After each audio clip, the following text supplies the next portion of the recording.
सद्बुद्धि, सन्मार्ग और कार्य का संकल्प देना, अडिग रहे विश्वास तुम पर, ऐसा अंतः कर देना, मेरे हृदय में आने में तुम्हें कोई संकोच न हो। हे गुरुदेव, मुझे नज़रों से दूर कभी न होने देना। हे गुरुदेव, मुझे नज़रों से दूर कभी न होने देना। नमस्कार, गायत्री चिंतन धारा के इस सतत प्रवाह में आप सभी का स्वागत है। मित्रों, आज मैं क्षमा चाहता हूँ, वीडियो डालने में आजकल कुछ विलम्ब हो रहा है। वैसे प्रयत्नों में कमी नहीं थी, लेकिन 4-5 बार स्क्रिप्ट तैयार भी की थी, पर बात नहीं बन रही थी। मैंने पहले भी आपसे निवेदन किया था कि वीडियो बनाने के पीछे मेरी कोई बुद्धिमत्ता नहीं है। आप जो सुनते हैं वह वंदनीय माता जी की प्रेरणा को सुनते हैं। मैंने कहा ना, मैंने अपने दिमाग पर जोर देकर कई बार आलेख तैयार किया है ना। एक बार तो रिकॉर्डिंग भी कर ली, पर मैंने स्वतः ही जब उसको सुना तो उसको सिरे से रिजेक्ट कर दिया। मुझको खुद ही पसंद नहीं आया। जो माता जी लिखवाती हैं तो उसी आवेग में सारे पॉइंट नोट कर ले तो ठीक रहता है। कई बार वीडियो में लेखन, डिजाइनिंग, रिकॉर्डिंग सब कुछ 3-4 घंटे के अंदर ख़त्म हो जाता है, क्योंकि उसमें मेरा अपना कुछ नहीं होता। माता जी कहती हैं वो तुरंत हो जाता है, कर देते हैं तो लगे हाथ हो जाता है काम। जब मुझको लगता है कि मैं लिख लूँगा या मैं लिख रहा हूँ तो सारा खेल बिगड़ जाता है ना। फिर बड़ी अड़चन होती है ना। तभी इसी समय देर होती है। जब मैं लिखता हूँ, मैं सोचता हूँ ना, तभी देर होती है। ये अहंकार है, मैं माने अहंकार। जहाँ मैं आया सब गड़बड़ हुआ मानो। जब पिछले 4-5 दिनों से लगातार असफल हो रहा था, तो आज मैंने माता जी के सम्मुख अपना दुख प्रकट किया कि ये तो गड़बड़ हो रहा है, गलत इंप्रेशन पड़ रहा है, और उनसे निवेदन किया। तो फिर उनकी प्रेरणा हुई, तो फिर कवर भी बदल दिया, शीर्षक भी बदल दिया। आप वह सब सुनने जा रहे हैं जो उन्होंने कहा, जिस तरह के भाव उन्होंने भेजे। ये ऐसे ही होता है, गुरु करवाते हैं, ईश्वर करवाते हैं, पर तब जब शरणागति होती है, जब मैं कर रहा हूँ ये भाव खत्म हो जाता है ना, शरणागति होती है, तो फिर गुरु करवाते हैं। आज हमारी चर्चा का मूल विषय तो यही है कि हम ईश्वरीय अनुशासन में जिएं। तो इसके लिए हमें क्या करना होगा? गुरु का मार्गदर्शन भी तो इसीलिए है ना, कि वो हमें सिखाते हैं कि ईश्वरीय व्यवस्था क्या है, ईश्वर के अनुशासन में जीने का वास्तविक अर्थ क्या है। क्योंकि ईश्वरीय व्यवस्था प्रमुख है। पूरा ब्रह्मांड हजारों वर्षों से ईश्वरीय अनुशासन में चलते आ रहा है, इसलिए सब ठीक चल रहा है, यानी अब पिछले 200 साल में सब गड़बड़ हो गई। हमने ईश्वर को और प्रकृति को चुनौती देना शुरू कर दिया। दुनिया भर में इंसान जो है मनमाने ढंग से सब कुछ करते गया, तभी तो ये हाल हो गया ना।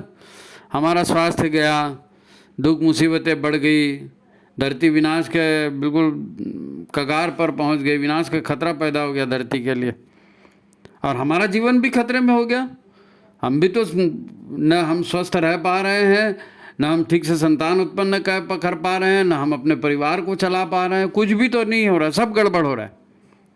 तो आज के चिंतन में हम चर्चा करेंगे, समझने का प्रयास करेंगे कि ज़्यादा मैं मेरा करने से या अपने अहंकार में जीने से काम बिगड़ जाता है ना। हमारा अहंकार किस प्रकार ईश्वरीय कृपा, ईश्वरीय ज्ञान या ईश्वरीय संदेश को हम तक पहुंचने से रोकता है, हमारा अहंकार रोकता है। ये समझने का प्रयास हम करेंगे कैसे होता है ना। यह भी प्रयास करेंगे कि किस प्रकार शिखावंदन हमें, शिखावंदन का भाव हमको करना है, ताकि ब्रह्मांडीय ईश्वरीय शक्ति हम तक पहुंच सके। शिखा के ही माध्यम से आती ना, शस्त्रसार के माध्यम से। तो शिखावंदन का बहुत महत्वपूर्ण है, उसको समझेंगे हम।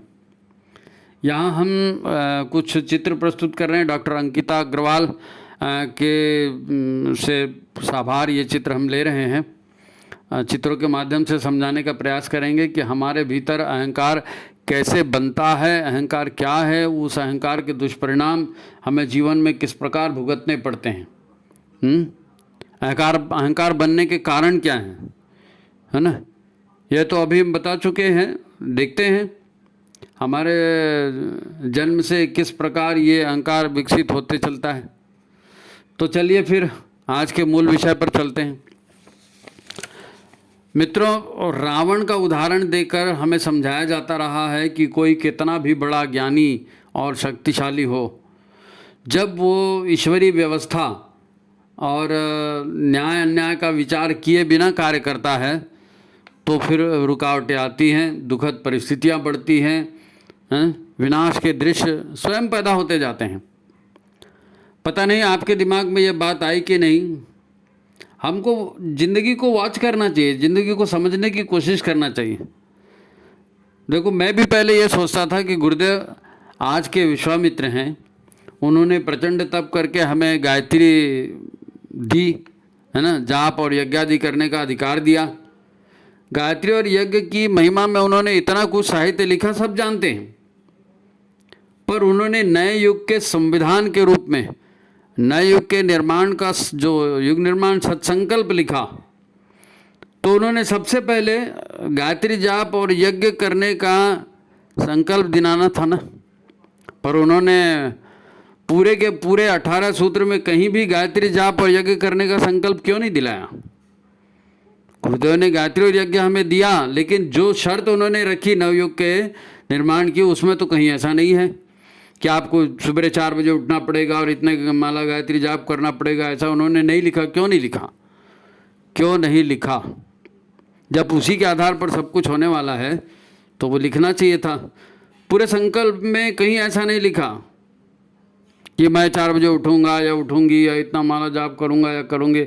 और नवयुग के अवतरण के लिए शर्त रखी। क्या शर्त रखी? प्राथमिकता किस बात को दी?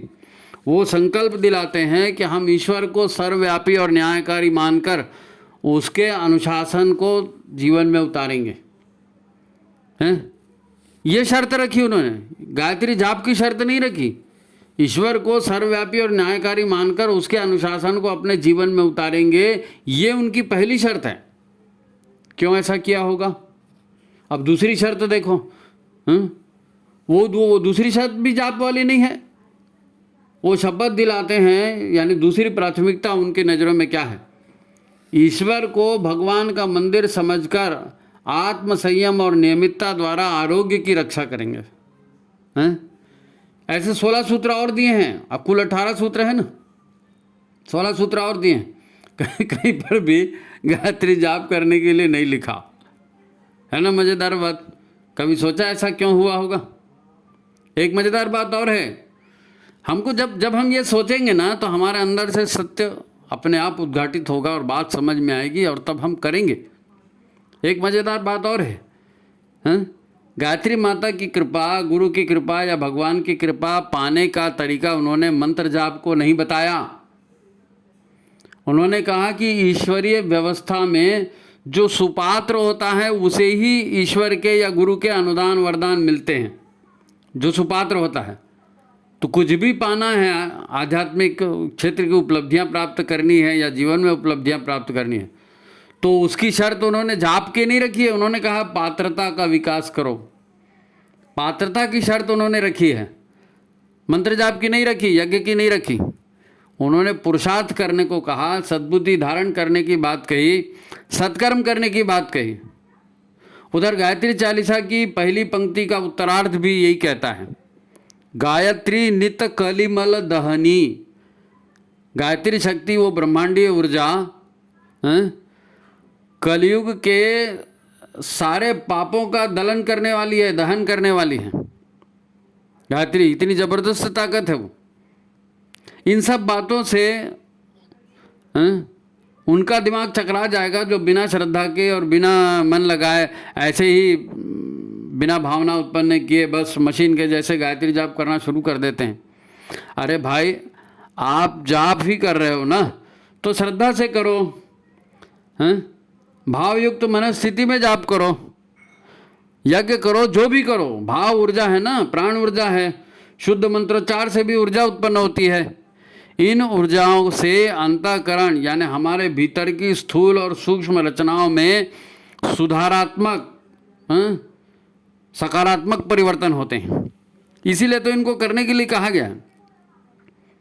अरे इतना गायत्री महामंत्र है, वो इतनी बड़ी ताकत है, तो उसके काम करने की भी तो कोई टर्म्स एंड कंडीशन होगी ना। टर्म्स एंड कंडीशन तो होगी, इतनी बड़ी ताकत है तो। हाँ है। और वो क्या है, वो टर्म्स एंड कंडीशन क्या है? गुरु की शरणागति। गुरु की शरणागति वो टर्म्स एंड कंडीशन में आता है। यानी गुरु की शरणागति माने अपने अहंकार को समाप्त करके केवल गुरु के आदेश पर काम करना। पूरा षटकर्म विज्ञान सिर्फ अहंकार खत्म करने के लिए है, और बिना षटकर्म के गायत्री जाप होता नहीं है। तो पहली शर्त तो यही हो गई ना, हम अहंकार खत्म करें और गुरु के इशारे पर चलें, तब तो ब्रह्मांडीय ऊर्जा से जुड़ेंगे, तब तो ब्रह्मांडीय ऊर्जा से जुड़ेंगे, तब तो गायत्री का अवतरण भीतर होगा, नहीं तो कैसे होगा। गुरुदेव क्यों कहते हैं कि पहले मन वाणी अंतःकरण को शुद्ध करो? अपनी आदतों में, अपनी इंद्रियों में देवत्व की स्थापना करो, न्यास करो। तुम कोई स्वतंत्र अस्तित्व नहीं हो, तुम्हारा शरीर प्रकृति का अंश है और तुम्हारी चेतना परमात्मा चेतना का अंश है। मूलाधार चक्र से तुम धरती से जुड़े हो, तो तुम्हारा सहस्त्रसार चक्र तुमको ब्रह्मांड से जोड़ता है। ब्रह्मांडीय ऊर्जा का प्रवेश द्वार है सहस्त्रसार चक्र। ब्रह्मांडीय चेतना, ज्ञान विज्ञान या ईश्वरीय आदेश या ईश्वरीय संपर्क का सबसे बड़ा माध्यम है सहस्त्रसार चक्र। तुम्हारी शिखा बंधन उस ब्रह्मांडीय चेतना का प्रवेश द्वार है ना, शिखा स्थान। तो शिखा स्थान, शिखा बंधन का मतलब क्या है कि हम वो उस प्रवेश द्वार को खुला रखेंगे। खुला रखेंगे मतलब अपने अहंकार को हटा देंगे। जब हम जाप करने बैठते हैं, षटकर्म करने बैठते हैं, समर्पण का भाव आता है, तो उतने समय के लिए हमारा अहंकार खत्म हो जाता है और तब गायत्री का अवतरण भीतर में होता है। और जैसे ही जाप खत्म हुआ, सांसारिकता चालू हुई, वो छेद फिर बंद हो गया, प्रेरणा आनी फिर बंद हो गई। अब उपासना के समय जो प्रेरणा है उससे काम करोगे तो ठीक है, नहीं तो फिर करते रहो जाप। हमेशा प्रेरणा आएगी, उधर ध्यान ही नहीं दोगे तो कैसे होगा काम, है ना। इसलिए गुरुदेव ने कहा ठीक है, संसार का जीवन जी रहे हो, गायत्री जाप कर रहे हो, लेकिन ये षटकर्म करो। बिना षटकर्म के तो वो एंटर ही नहीं कर पाएगी ना महाशक्ति भीतर, ब्रह्मांडीय शक्ति भीतर घुस ही नहीं पाएगी, है ना। ये उसका विज्ञान है। तुम ईश्वरीय व्यवस्था से जुड़ सकते हो ऐसा ही करके, नहीं तो फिर अपने अहंकार में फंसे फंसे और खुद को सर्वे सर्वा समझते रहो और जीते रहो जैसे सब लोग जीते हैं। ईश्वरीय नियम तोड़ते रहोगे तो दुख भी पाते रहोगे। शिखा बंधन और प्राणायाम नहीं होगा तो ठीक से गायत्री शक्ति भी तुम्हारे भीतर नहीं उतर सकेगी। फिर शरीर और ज्ञान विज्ञान में कितने भी श्रेष्ठ तुम क्यों ना हो, तुम्हारा अंत अहंकारी रावण की तरह ही होगा, अहंकारी रावण की तरह ही होगा। तुम्हारे अंतःकरण से गंदगी हटेगी नहीं तो गायत्री शक्ति के प्रवेश के लिए मार्ग ही नहीं, कहाँ बचेगा, मार्ग ही कहाँ बचेगा। वहाँ गायत्री वहाँ घुसेगी ही नहीं, वहाँ तो अहंकार देख के लौट जाएगी। अब गायत्री उतरेगी, प्राण उतरेंगे, न्यास बराबर होगा, तभी दुख दर्द पाप कष्ट सबका नाश हो पाएगा ना। पात्र खाली करेंगे तभी पात्रता बढ़ेगी, यानी अपने पात्र में नया ईश्वरीय कृपा प्रसाद पाने के लिए जगह बनेगी, है ना। इसलिए तो मन वाणी अंतःकरण शुद्ध करने की बात होती है। अब आपको ये समझना पड़ेगा कि अंतःकरण की गंदगी या कषाय कलमश आते ही अहंकार की वजह से हैं, अहंकार की वजह से आते हैं। फिर वो शक्ति जो कर्ता भाव से, है ना, अहंकार क्या है, हर वो शक्ति जो कर्ता भाव से काम करता है ना, यानी मैं, मेरी बात सुनो जी, ये मेरा हक है, मैं कह रहा हूँ वो सच है, मैं सब जानता हूँ, मैं करके छोड़ूंगा, इस तरह का भाव लेकर जब कोई काम करता है तो इसके अच्छे बुरे प्रारब्ध उसके बनते जाते हैं, तकदीर उसकी बनते जाती। भगवान कुछ नहीं करता, वो व्यक्ति खुद ही बना रहा है ना, मैं कर रहा हूँ करके अपने आप को कर्ता बना दिया, तो कर्म का फल भी उसी के पास आएगा। इनमें बंधी रहती है जीवात्मा और मजबूर होकर के वैसे ही जीते रहती है। कर्मफल शरीर भोगता है, मन भोगता है, और जीवात्मा बेचारी उसमें फंसी रहती है, वो मुक्त ही नहीं हो पाती है। जैसे भी राग द्वेष का संग्रह मन में होता है वैसे ही परिणाम आते हैं ना। ऐसे में वो रास्ता हमारा बंद हो जाता है जो हमें ब्रह्मांडीय ऊर्जा से या ईश्वरीय व्यवस्था से जोड़ सकता था। कौन बंद करता है? अहंकार बंद करता है, दुर्बुद्धि बंद करती है। हम ही अपने आप को सब कुछ मानने लगते हैं तो फिर वो कहाँ ईश्वरीय चेतना से जुड़ोगे, कहाँ गुरु का आदेश कहाँ माना, फिर नहीं जुड़ पाओगे। इस बात को समझना बहुत जरूरी है, क्योंकि गायत्री जाप सभी करते हैं, गुरुदेव से सभी जुड़े हुए हैं, लेकिन परिणाम सबको नहीं मिल पाते ना। लोग यही सोचते हैं कि हमसे इतना ही बन पाता है, हम तो इतना ही कर पाते हैं। अरे तो जितना कर पाते हो उतना ढंग से करो ना, उसका परिणाम मिलेगा तो आगे भी और बनेगा। ये बात हमारे लिए बहुत महत्वपूर्ण है ना। और ये कैसे इसका विज्ञान काम करता है, अहंकार किस प्रकार से हमको ब्रह्मांडी चेतना से जुड़ने से रोकता है, ये हम 5 चित्रों के द्वारा समझने का प्रयास करेंगे। क्यों? एक छोटा बच्चा तो भगवान का रूप होता है, और वही बच्चा जब बड़ा हो जाता है, वयस्क हो जाता है, तो उसका भगवान वाला रूप कहाँ खत्म हो जाता है? कैसे भगवान वाला रूप खत्म हो जाता है? ये अहंकार बढ़ने की वजह से खत्म होता है। अहंकार बढ़ने की वजह से। देखो, हमारा जन्म ब्रह्मांडी व्यवस्था के कारण होता है। ब्रह्मांडी व्यवस्था के कारण, ये पूरा ऑटोमेटिक सिस्टम है, ब्रह्मांड की ऐसी व्यवस्था है। इस व्यवस्था से माँ के गर्भ में एक शरीर का विकास होता है। और हम जब पिछली बार मरे थे और अशरीर रूप में आए थे, या सूक्ष्म शरीर लेकर हम उस शरीर से बाहर निकले थे, तो हमने अपनी संग्रहित भाव ऊर्जा और कर्मों की संचित कर्म ऊर्जा, वो सब लेकर उस गर्भ, हम भटक रहे थे सूक्ष्म शरीर के रूप में, और उस गर्भ में हमने प्रवेश किया तो इन सब को लेकर प्रवेश किया माँ के गर्भ में, जहाँ हमारे भाव कर्म संस्कारों का निष्पादन होना था, संभव होना था। क्योंकि हम वो सारे जो भावनाएं कामनाएं थी उसी को पूरा करने के लिए तो नया शरीर लेते हैं ना। तो वो शरीर कैसे होगा इसका चुनाव हमने कर लिया वहाँ जाके। आकाश या वायुमंडल में लहराती हमारी सूक्ष्म ऊर्जाओं से युक्त चेतना माँ के गर्भ में तब प्रवेश करती है जब गर्भ में बालक के शरीर का निर्माण बस शुरू होने वाला रहता है। गर्भाधान हो जाता है और धीरे धीरे एक मांस का पिंड बनना शुरू होता है। उस समय जब निर्माण शुरू होता है शिशु का, उस शुरुआती क्षणों में हमारी चेतना उसमें घुसती है। हमारी जीवात्मा एक प्रकाश बिंदु के रूप में गर्भ के भीतर ये जो हमारी पीनियल ग्रंथि होती है ना दिमाग में, माथे के पीछे पीनियल ग्रंथि, तो पीनियल ग्रंथि के जगह पर हमारी वो सूक्ष्म शरीर को लेकर हमारी चेतना वहाँ घुसती है मस्तिष्क में, है नहीं। अभी बना नहीं है मस्तिष्क, लेकिन वो गोला है, भविष्य में बनेगा, वहाँ उसकी व्यवस्था है, तो वहाँ वो प्रवेश करती है।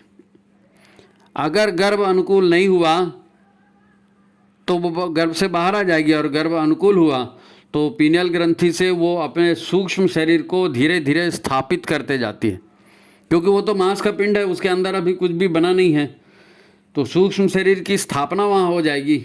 भाई कहीं भी हम जाते हैं, नया घर लेते हैं, तो घर का सामान शिफ्ट करते हैं ना उस घर में, तो हम पिछला शरीर छोड़ करके नए शरीर में आए तो पिछला सारा सामान लेकर आए, उस सामान को गर्भ में, उस शिशु में हम जमा रहे हैं, हमारी चेतना, है नहीं। गर्भ अनुकूल लगा तो जमाना शुरू कर दिया, धीरे धीरे स्थापित करते गए। 7 चक्रों का, 72,000 नाड़ियों का विकास हमने अपने हिसाब से उसमें किया। इसमें सारी भाव ऊर्जाएं और सारे कर्म के संस्कार धीरे धीरे स्थापित होते गए जो हम पिछले जन्म से लेके आए थे। यहाँ एक महत्वपूर्ण बात ध्यान में रखने की है कि सूक्ष्म शरीर में रहते हमारी चेतना परमात्मा चेतना से जुड़ी होती है। परमात्मा हमारी, जैसे बच्चा नाड़ी से माँ से जुड़ा रहता है ना, वैसे ही एक सिल्वर कॉर्ड के द्वारा हम ब्रह्मांडी चेतना से जुड़े होते हैं जब हम गर्भ में प्रवेश करते हैं, तो ईश्वर से जुड़े रहते हैं। नाभि में जो नाल होता है ना, उससे माँ के शरीर से यानी पृथ्वी से जुड़े रहते हैं, और इस सिल्वर कॉर्ड के द्वारा, सहस्त्रसार के द्वारा हम ब्रह्मांडी चेतना से जुड़े होते हैं। इस प्रकार हमारा विकास होता है। अच्छा, कई बार लोग प्रश्न करते हैं कि कोई व्यक्ति गरीब के यहाँ कैसे पैदा हो गया, कोई पैदा होते ही रोगी रहा, कोई पैदा होते ही विकलांग हो गया, तो ऐसा क्यों हो गया? भगवान क्या व्यक्ति के साथ अन्याय करते हैं? तो लगे हाथ इसको भी समझ लो, क्योंकि शरीर धारण कर रही है जीवात्मा, तो जीवात्मा ही तो गरीब अमीर के घर में जन्म लेती है ना। विकलांग शरीर, पागल शरीर, फलाना ठिकाना, ये जो जीवात्मा स्वयं ही अपने आप को बनाती है, भगवान थोड़ी बनाता है। तो लगे हाथ इसको समझ लो कि ये कैसे होता है। सूक्ष्म शरीर में चेतना या आत्मा के अलावा कामनाओं, वासनाओं, पाप कर्मों का, नकारात्मक ऊर्जाओं का संग्रह का बोझ होता है हमारे पास। फिर से एक बार सुन लो, सूक्ष्म शरीर में क्या होता है? चेतना के अलावा, आत्मा के अलावा कामनाओं, वासनाओं, पाप कर्मों का और नकारात्मक ऊर्जाओं का संग्रह होता है, और ये बड़ा भारी होता है। हमारी आत्मा पर ये बहुत भारी होता है। आत्मा चूंकि सच्चिदानंद स्वरूप है, वो परम तत्व है, तो उसे तो सारी नकारात्मक ऊर्जाएं नापसंद होती हैं, वो नकारात्मक ऊर्जाओं को पसंद नहीं करती है, क्योंकि ये नकारात्मक ऊर्जाएं आत्मा की सद्गति में बाधक हैं। आत्मा की सद्गति में नकारात्मक ऊर्जाएं बाधक हैं, इसलिए वो ऊर्ध्व लोकों में जा नहीं पाती। हमारे ग्रंथों में भी इस बात को कहा गया है कि पाप को सबसे भारी कहा है धर्म ग्रंथों में, कि पाप से भारी कुछ नहीं है, क्योंकि पाप की जो नकारात्मक ऊर्जाएं वो इतनी भारी होती है कि जीवात्मा को ऊर्ध्व गति नहीं मिल पाती, उच्च लोकों में स्थान नहीं मिल पाता, वो धरती के आसपास ही मंडराते रहती है, क्योंकि उनको वो कर्म ऊर्जाएं हैं, उनको फलित होना है, उनको शरीर चाहिए, वो ऊपर नहीं जा पाती। पाप सबसे भारी होता है।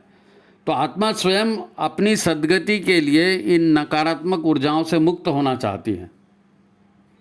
आत्मा परमात्मा का रूप है, उसको नकारात्मक ऊर्जाएं पसंद नहीं हैं, उसी के वजह से उसकी सद्गति नहीं हो रही है।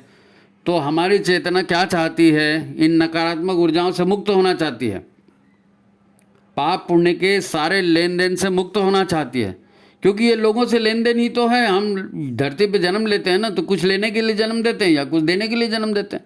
हमारे जहाँ भी संबंधी हैं, तो कुछ संबंधी हमसे लेने के लिए आए हैं तो हमको दुश्मन जैसे लगते हैं, कुछ संबंधी हमको देने आए हैं तो हम बड़ा उनको प्यारा लगता है। लेकिन ये लेन देन की जगह है ना, संसार लेन देन की जगह है। तो आत्मा स्वयं अपनी सद्गति के लिए इन नकारात्मक ऊर्जाओं से मुक्त होना चाहती है। वो चाहती है कि पाप पुण्य के सारे लेन देन से वो मुक्त हो जाए, ताकि वो शुद्ध आत्मा बन सके, शुद्ध आत्मा बन सके। अभी जीव आत्मा है, तो जीव के हिसाब से उसको चलना पड़ेगा, है ना, शुद्ध आत्मा बन सके, उसके कर्म बंधनों से, है ना, वो मुक्त हो सके, उसको मोक्ष मिल सके। मोक्ष माने मुक्ति। काहे से मुक्ति? कर्म बंधनों से मुक्ति। कौन से कर्म बंधन? यही लेन देन वाले कर्म बंधन। इससे भारी कुछ है नहीं, तो उसी को से मुक्त होना चाहती है वो। इसलिए वो स्वयं ऐसे गर्भ का चुनाव करती है जहाँ जीते जी दूसरों को जो हमने क्षति पहुंचाई थी उसका प्रायश्चित हो सके, है ना। वो ऐसे गर्भ में स्वेच्छा से प्रवेश करती है जहाँ स्वयं को एक तरह से दंडित करती है। गरीब के घर में जन्म लिया, दुरावस्था में जन्म लिया, नशेड़ी के घर में जन्म लिया, विकलांग के रूप में जन्म लिया, पागल के रूप में जन्म लिया, हैं, कोई अंग गायब है ऐसे ही जन्म लिया, तो वो अपने आप को दंड दे रही है, और दंड दे करके उन पापों से मुक्त हो रही है, क्योंकि कर्म बंधन है ना। आपने दूसरे को कष्ट दिया तो वो कष्ट आपको झेलना पड़ेगा। तो वो झेलेंगे कैसे? जब शरीर होगा तब झेलेंगे। तो वो खुद ही ऐसे शरीर का चुनाव करती है ताकि वो दुख उसको मिले और वो पिछले कर्म बंधन से मुक्त हो जाए। इसलिए भगवान उसको दंड नहीं दे रहे हैं, वो खुद अपनी नकारात्मक ऊर्जाओं से मुक्ति के लिए ऐसे परिवेश में जा रही है। वो चाहती है कि भले कष्ट हो जाए, भले तकलीफ मिल जाए, लेकिन मैं मुक्त हो जाऊं, मेरे को बार बार जन्म न लेना पड़े। इसलिए वो अपना कर्जा चुकाने के लिए वहाँ जन्म ले रही है ना। जिनको जीते जी पिछले जन्म में क्षति पहुँचाई थी, तो उनका फिर वो क्षति पूर्ति कैसे होगी? जब शरीर लोगे, जन्म लोगे, तब मुक्त होगे। खैर छोड़ो ये सब, ये बात हम कर रहे थे। हम कह रहे थे कि जीवात्मा माँ के गर्भ में ईश्वरीय व्यवस्था के अनुसार स्वेच्छा से प्रवेश करती है। गर्भ के विकास के साथ साथ लगभग 280 दिन पूर्ण होते तक सूक्ष्म शरीर जो है गर्भ में अपने आप को स्थापित कर लेता है। पूरी 72,000 नाड़ियाँ, 7 चक्रों में अपनी ऊर्जाओं को स्थापित कर देता है ना।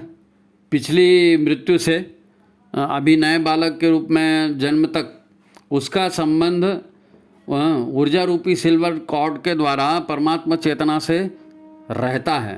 वो जीवात्मा जो है परमात्मा से ऊर्जा धागे के रूप में जो है उससे जुड़ी रहती है। जन्म हो गया है नहीं, जन्म हो गया, यहाँ तक अभी नया अहंकार पैदा नहीं हुआ है, नया अहंकार पैदा नहीं हुआ है, जन्म हो गया बच्चे का। जब नामकरण होता है तब उसको सिखाया जाता है कि तुम्हारा नाम ये है, तुम्हारी माँ ये है, तुम्हारे पिता ये है, ये तुम्हारे माँ की गोद है, ये तुम्हारा बिस्तर है, ये खिलौने तुम्हारे हैं। और यहाँ से एक आइडेंटिफिकेशन शुरू होता है, एक अहम का परिचय शुरू होता है कि मैं कौन हूँ। वो यहाँ से चालू हो गया, मैं कौन हूँ। एक नया व्यक्तित्व, एक नया अहंकार, उसका स्वरूप यहाँ से मिलना चालू हो गया। अब नया अहंकार विस्तार पाना भी शुरू होता है धीरे धीरे, जैसे जैसे उम्र बढ़ती है। फिर वो कहता है ये मेरा घर है, ये मेरे कपड़े हैं, ये मेरी पसंद का खाना है, मुझे अपनी पसंद का खाना दो, मैं अपने पसंद के कपड़े पहनूंगा, मेरे को ये गाड़ी चाहिए, मेरे को वो मोबाइल चाहिए, हैं, ये मेरे घर के लोग हैं, ये पराये लोग हैं, ये अपनी चीज़ है, ये पराई चीज़ है। ये भाव प्रबल होते जाता है और बड़ा होता है तो फिर वो सारी चीज़ें आती हैं, सौंदर्य का, अहंकार का, शिक्षा का, धन संपत्ति का, मान अपमान का, ये सब अहंकार के साथ जुड़ते जाते हैं, है ना। इसको ही अहंकार का विकास कहते हैं। ये अहंकार हम सब में होता है ना, ये अहंकार ये हम सब में होता है। यही अहंकार तो था जिसकी वजह से वीडियो पूरा नहीं बन रहा था। हम सोच रहे थे हम बना लेंगे, हम बना लेंगे, तो लो बनाओ। जब हमसे कहा माता जी ने हमारे से नहीं बनेगा, आप ही बनाओ, तब बनाना, एक दिन में बन गया फिर, है ना। तो यह अहंकार अपने आप को ही सबसे बड़ा सच मान लेता है। मेरी इच्छा, मेरी मर्जी, मेरा जीवन, मेरे दुश्मन, ये नित्य प्रति के विचार और भाव हमारी चेतना पर इतना मोटा आवरण जमा कर देते हैं, इतना मोटा आवरण जमा कर देते हैं कि वो जो एक चांदी के धागे से हम ईश्वरीय चेतना से जुड़े थे ना, वो संपर्क कट जाता है। सहस्त्रसार से, शिखा स्थान से हम जो ईश्वरीय चेतना से जुड़े थे, अहंकार की वजह से वो छेद बंद हो जाता है। मैं ही मैं दिखता, ईश्वर दिखता ही नहीं है। ईश्वर या गुरु की आवाज़ बोलो या ब्रह्मांडी चेतना की प्रेरणा बोलो, ऊर्जा बोलो, जो भी बोलो, हमारे सहस्त्रसार से ही तो प्रविष्ट होती है ना। अब वो बंद हो गया अहंकार की वजह से, कषाय कलमश की, उसी को बोल देते हैं कषाय कलमश की वजह से, है ना। हम अपने आप को परम ज्ञानी मानकर जीते रहते हैं, सुख दुख भोगते रहते हैं, अपने राग देश से और नई नई ऊर्जाएँ इकट्ठी करते रहते हैं और अपने अंतःकरण में भरते जाते हैं। सारी ये ऊर्जाएं जो है उसके सबके परिणाम तुरंत नहीं मिलते ना कर्मों के, तो कई संचित होते जाते हैं अंदर ऊर्जा। करोड़ों वर्षों से विभिन्न योनियों में जन्म लेकर हम यही सब करते आए हैं, और इसका गुप्त चित्र जो हमने किया करोड़ों वर्षों में, इसका गुप्त चित्र ऊर्जा संस्कार के रूप में आज भी हमारे भीतर स्थापित है। आप लोग सोच कर देखो, सिर्फ सद्गुरु का सानिध्य ही कितना बड़ा सौभाग्य है। सद्गुरु का सानिध्य मिल गया, सद्गुरु ने ज्ञान दिया है, ये कितना बड़ा सौभाग्य। इसके बाद अगर हमारी उपासना ठीक से हो सकी, ये टर्म्स एंड कंडीशन अप्लाइड, सद्गुरु मिल गया, बहुत सौभाग्य की बात है। उपासना कर ली तो और अच्छी बात है। गुरु के आदेश, उनकी शिक्षा पर हम चलने लगे, है ना, तो ये परम सौभाग्य कहलाएगा, ये परम सौभाग्य कहलाएगा। इसीलिए कबीर कहते हैं, गुरु गोविंद दो खड़े काके लागों पाए, बलिहारी गुरु आपनो जिन गोविंद दियो बताए। अरे भगवान हमको कुछ नहीं मालूम था भाई, कुछ नहीं मालूम था, गुरु ने बताया ना, गुरु ने बताया। हम तो अपने अहंकार को ही बड़ा मान रहे थे। इसीलिए कबीरदास गुरु को भगवान से बड़ा स्थान क्यों दे रहे हैं? वो इसीलिए दे रहे हैं कि वो ही तो परिचय करा रहा है, वही ज्ञान दे रहा है भाई। कबीर यहाँ ईश्वर की महिमा को कम नहीं कर रहे हैं, वो तो इशारा कर रहे हैं कि हम ईश्वरीय व्यवस्था को समझें, है ना, कि हम कहाँ जा रहे हैं, हम क्या कर रहे हैं। नो डाउट ईश्वर महान है, पर ये बात हमारी समझ में आती कहाँ है? हम तो अपने आगे किसी को कुछ समझते ही नहीं ना। गुरु के वचन हमारे लिए अमृत हैं। जिसने गुरु के वचन पी लिए, यानी गुरु के वचन पर जो चलने लगा, उसका नया जन्म हो गया। वो वचन उसको नया रूप देने वाले हैं। जब गुरु की बात समझ में आती है तभी ये दोहा भी समझ में आता है। बुरा जो देखन मैं चला, बुरा न मिलिया कोई, जो दिल खोजा अपना मुझसा बुरा न कोई। अभी तो हमको कोई बुराई नज़र नहीं आती क्योंकि हम अहंकार में जी रहे हैं। और जिस दिन गुरु के विचारों से हम जीना शुरू कर देते हैं और बात पूरी समझ में आने लगती है, तब पता चलता है कि हम कितने गलत थे, और तब वो गलतियां हम खुद स्वविवेक से छोड़ना शुरू कर देते हैं। जो दिल खोजा अपना मुझसा बुरा न कोई, जब हम अपने अंतःकरण में देखते हैं तो ये पता चलता है, तो फिर उसका परिमार्जन हम करते हैं। तो फिर क्या, तो फिर गुरु मिल गया, ये सौभाग्य है ना, ये सौभाग्य है, बहुत बड़ी बात है। हम ईश्वर को सर्वव्यापी न्यायकारी मानकर उसके अनुशासन को अपने जीवन में उतारेंगे। ये बड़ी बात है कि शरीर माध्यम खलु धर्म साधनम, है ना, शरीर माध्यम है काहे का, धर्म साधन करने का। गुरु मिल गए, ये बहुत बड़ा सौभाग्य है। ईश्वर की व्यवस्था में जीने लगे, ये उससे बड़ा सौभाग्य है ना। और शरीर को ठीक रखेंगे तो ये सौभाग्य बना रहेगा। शरीर माध्यम खलु धर्म साधनम, शरीर ठीक रहेगा तो मन ठीक रहेगा, तो विचार ठीक रहेंगे, तो तभी गुरु से जुड़ाव भी बना रहेगा ना। इसीलिए गुरु कह रहे हैं कि शरीर को भगवान का मंदिर समझकर आत्म संयम और नियमितता द्वारा आरोग्य की रक्षा करेंगे। स्वास्थ्य की रक्षा, स्वास्थ्य माने स्व में स्थित हो जाना, अपने मूल रूप को, अपने मूल स्वरूप को प्राप्त करना, ये स्वास्थ्य है। बीमारी नहीं होना अलग बात है भाई, बीमारी नहीं होना तो अलग बात। स्वस्थ होना मतलब अपना स्थूल शरीर, सूक्ष्म शरीर, वो जो पांचों कोश है ना, वो पांचों कोश को ठीक करना, पंचकोशी साधना वाली बात। तो हमारे गुरुदेव ने नाना विधि से इस तथ्य को समझाने का प्रयास किया है। हमारा युग निर्माण संस्कल्प जो है ना, वो भी इसकी शुरुआत है। अब जो ये कहता है कि षटकर्म में क्या है, गायत्री जाप करो, षटकर्म में कोई टाइम लगता है, फटाफट षटकर्म करो, गायत्री जाप करो, 5 मिनट में 1 माला हो जाती है जी। तो फिर अगर 5 माला करेंगे, 3 माला रोज करेंगे, 11 माला रोज करेंगे, तो ये हो जाएगा, वो हो जाएगा। अरे तो गुरु के आदेश पर जीना शुरू नहीं किया है, अंदर गंदगी निकली नहीं है, अंदर की गंदगी निकली नहीं है, तो व्यक्ति को फिर कुछ समझ में ही नहीं आएगा, व्यक्ति को सत्य समझ में नहीं आएगा, और वो वैसे ही गंदगी में लौटते रहेगा। जाप तो कर लेगा लेकिन उसके कर्म नहीं सुधरेंगे।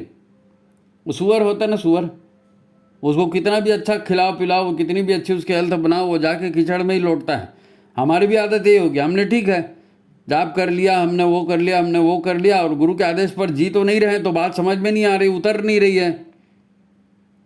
रही है, तो हमारा व्यवहार भी नहीं बदल रहा है, वैसी घृणास्पद व्यवहार भी कर रहे हैं। तो ये क्या मतलब फिर है? हमारे साथ यही हो रहा है। सब के सब जो हैं शुरू में सबके साथ ऐसा ही होता है, सबके साथ शुरू में ऐसा ही होता है। इसीलिए जागृति का महत्व है। जागो, वयम राष्ट्रीय जागृयाम, जागो। काहे के लिए जागो? अपने जन्म को समझो, अपने गुरु को समझो, उसके ज्ञान को समझो, उसके हिसाब से जियो। गुरु के हिसाब से जीना ये बहुत ज़रूरी है। देखो अर्जुन के सामने कृष्ण वर्षों से थे ना, अर्जुन के सामने कृष्ण तो वर्षों से थे, वो उनके मित्र थे, सखा थे, रिश्तेदार भी थे, पर कोई फर्क पड़ा? कोई फर्क नहीं पड़ा। वो अर्जुन कृष्ण का सम्मान करते थे, आदर करते थे, खाना खिलाते थे, कपड़े पहनाते थे, सब करते थे, माला पहनाते, सब होता था, लेकिन उनके हिसाब से जी रहे थे क्या? नहीं जी रहे थे। इतने लोग दीक्षा लेते हैं, इतने गुरु से रिश्तेदारी बनाते हैं, वो दीक्षा लेने और रिश्तेदारी से फर्क पड़ता है क्या? नहीं, फर्क तब पड़ता है जब गुरु की उपासना करते हैं, कृष्ण का गीता ज्ञान हृदयंगम करते हैं, गुरु का ज्ञान हृदयंगम करते हैं और उसके हिसाब से जीना शुरू करते हैं, तब सीन बदलता है, तब सीन बदलता है। ब्रह्मांडी ऊर्जा से जुड़ते, तब ब्रह्मांडी ऊर्जा से जुड़ पाते हैं, नहीं तो अपनी ऊर्जा में घूमते रहते हैं। अर्जुन की ना भी हाँ में बदल जाती है जब गीता का ज्ञान हृदयंगम होता है, तो हमारी ना भी हाँ में बदल जाएगी जब हम गुरुदेव के हिसाब से जीना शुरू करेंगे।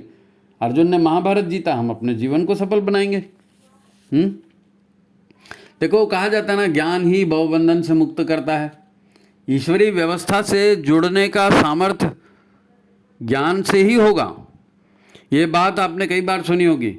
ये ज्ञान व्यवहार में तब उतारता है जब हम गुरु के आदेशों पर जीवन जीते हैं। गुरु ही सद्बुद्धि के अवतरण का तरीका हमको बताते हैं। गायत्री साधना तभी प्रभावित होती है, व्यक्ति स्वयं स्वविवेक से दुर्बुद्धि और दुष्कर्मों का त्याग करने लगता है, विवेक व्यक्ति स्वयं स्वविवेक से दुर्बुद्धि और दुष्कर्मों का त्याग करने लगता है, तब अहंकार भी कटता है। तब अहंकार भी कटता है। नहीं तो अहंकार से इतना प्रेम होता है, मैं तो फलाना हूँ, तो चंद हूँ, है नहीं।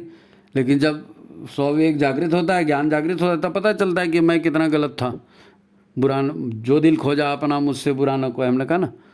तो जब ऐसा समर्पण जीवन में उतरता है गुरु के प्रति, है ना, तो कितना भी घोर कलयुग क्यों ना हो, कितना भी घोर कलयुग क्यों ना हो, है ना, वो गायत्री नित्य कलिमल दहनी बोलते हैं ना, तो घोर कलयुग का भी जो है पाप, उसको सबको जला देने का, भस्म करने का ताकत उस ब्रह्मांडी चेतना में है, गायत्री चेतना में है नहीं। अहंकार बस कटना चाहिए, गुरु के हिसाब से जीना चाहिए। कितना भी घोर कलयुग हो, वो फिर हमको जो है ना प्रलोभन डिगा नहीं सकेगा हमको। एक बार वो चेतना से हम जुड़ गए तो, एक बार ब्रह्मांडीय चेतना या ब्रह्मांडीय ऊर्जा या गायत्री महाशक्ति में रस आने लगा ना, तो फिर अज्ञान अंधकार ये सब कहाँ जाता है पता नहीं चलता। प्रखर प्रज्ञा के सामने कोई नहीं टिकता। प्रखर प्रज्ञा जागृत हो जाती है ना गुरु के सानिध्य में, तो फिर उसके सामने में अज्ञान अंधकार कहाँ टिकेगा, हैं। गुरुदेव कहते हैं चलो भटका हुआ देवता जो है सन्मार्ग पर आ गया, जिसकी प्रज्ञा जागृत हो गई, सन्मार्ग पर आ गया, है ना, और कोई आज नहीं आया, इसका तो सतयुग शुरू हो गया। जो सन्मार्ग पर आ गया उसका सतयुग शुरू हो गया, है ना। ये मैं नहीं कह रहा हूँ भाई, ये माता जी का संदेश है, ये मैं नहीं कह रहा हूँ, ये माता जी का संदेश है। हाँ, प्रस्तुतिकरण में जो त्रुटियाँ हुई हैं वो मेरी हैं, संदेश माता जी का है। तो आज की बात यही समाप्त करते हैं। कठिन विषय था थोड़ा सा, हमने सरल करके देने की कोशिश की है, पर कितने सफल हुए ये तो आप बताएंगे। तो गुरु बनाना, उपासना करना, है ना, ब्रह्मांडी चेतना से जुड़ना, क्योंकि ये सारा पूरा विज्ञान है और आने वाला युग आध्यात्म विज्ञान का ही युग है। आध्यात्म विज्ञान के हिसाब से ही चलेंगे। और जब शरीर की रचना, कर्मफल और सुख और दुख और इसका सब का कारण समझ में आएगा तब ना होगा। और गुरुदेव ने ये समझा के रखा है, तो गुरु की उपासना करेंगे तब तो समझ में आएगा। तो आपकी गुरु की उपासना सफल हो। इसके बाद इसी के साथ आज की बात हम समाप्त करते हैं। सभी को प्रणाम, नमस्कार। वीडियो को लाइक करिए, शेयर करिए, ज़्यादा से ज़्यादा लोगों तक भेजिए, है ना। और अपने प्रश्न व्हाट्सएप में कीजिए, फ़ोन मत कीजिए, फ़ोन उठाते नहीं बनता, ठीक है। फिर हम जिससे चाहे संपर्क कर लेंगे। और जिसको भी आप वीडियो भेजते हो उसको एक बार फ़ोन करके बात कर लो उससे कि ऐसा ऐसा वीडियो है, बड़ा इंपॉर्टेंट है, इसको देखना। नहीं तो लोग उठा के डिलीट कर देते हैं, फिर बोलते कि अरे भाई हम तो 2500 लोग को भेजे थे, इधर तो कोई देखता नहीं उसको, 2500 लोग कहाँ, है नहीं। तो उसको बताओ, ये सब बताना पड़ेगा, ये गुरु का ही काम कहलाएगा। ये प्रज्ञा का जो विस्तार है ना, विचार क्रांति है, इसको फैलाना हम सब का काम है, हम सब मिलके करेंगे। तो ठीक है, गुरुदेव सभी का कल्याण करें, माता जी सभी का कल्याण करें। सभी को प्रणाम, नमस्कार।